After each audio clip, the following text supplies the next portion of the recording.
am I? I'm a Russian American now, but I was nothing but Russian most of my life. Over the years, my Soviet upbringing completely melted away. Or did it? Keep watching to find out how America changed me and learn some Russian along the way. Remember Elsa from Disney's Frozen? Cold never bothered me anyway. Yes, that Elsa. Fun fact, the Russian movie title is actually Холодное сердце, which is cold heart, if we translate it back to English. And I sure can relate. Growing up in the 1980s USSR and 1990s Russia helped layer plenty of ice, лед, over my heart. Say it with me, холодное сердце и лед.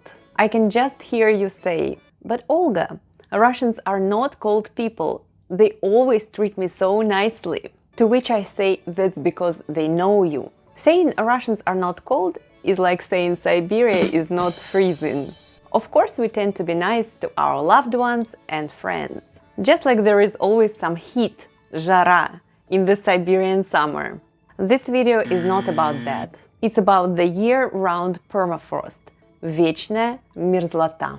It's about this overall societal coldness, the underscored neutrality towards strangers, that is objectively more prevalent in Russia than in the US. Say with me, жара и вечная мерзлота. So what made me, and perhaps many other Russians of my generation, so cold-hearted?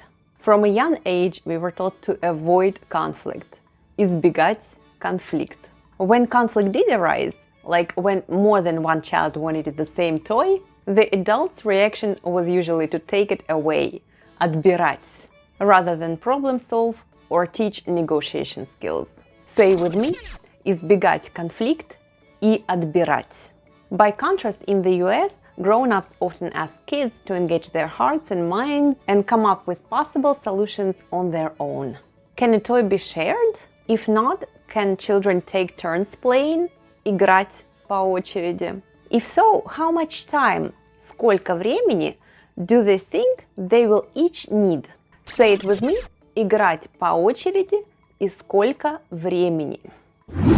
So did grown-up Olga manage to Let it go, and start engaging with people? Or do I continue avoiding conflict at all costs? What do you think? Let me know in the comments. And actually, comments, комментарии, is a great example.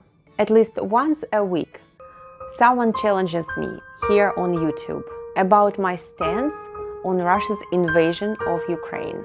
I never block people whose statements are about my views, взгляды, and not about my character or appearance. Say it with me, комментарии и взгляды. But how were my views shaped in the first place? Starting in grade school, it was all about rule following. Learning correct grammar, грамматика in language arts, memorizing various formulas, формулы in math and sciences. Say it with me, грамматика и формулы. Even in social studies, instead of discussion and application, it was also about a rote memorization, зубрежка.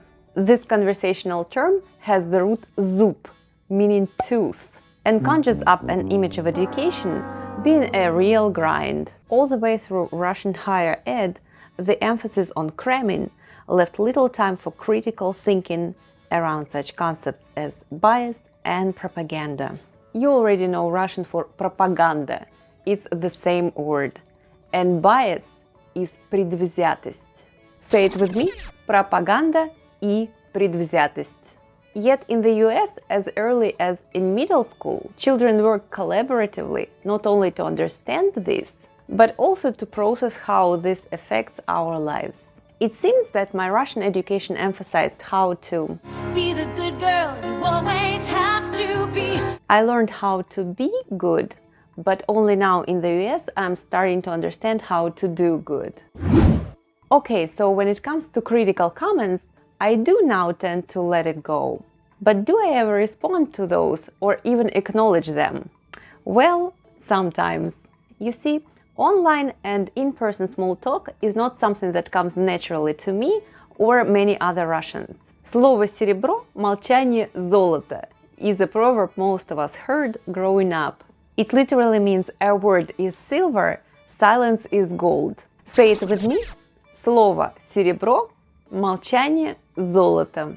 If I were Elsa, I'd say Conceal, don't feel, don't let them know. unless there is a really good reason to let my guard down and engage with others. Meanwhile, in the US, it is normal and encouraged to strike up a conversation, завести беседу with a complete stranger. I recently spent an entire bus ride chatting with someone I didn't even know.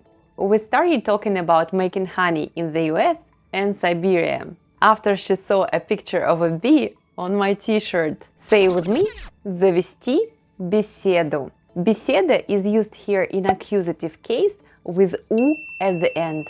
But when I first left Russia and came to the US, I cringed at the prospect of chatting with someone I don't know for 40 minutes, not knowing that I'd ever see them again. And to understand why after all these years, I still feel a bit of a chill, холодок inside, watch this video about why I left Russia in the first place next.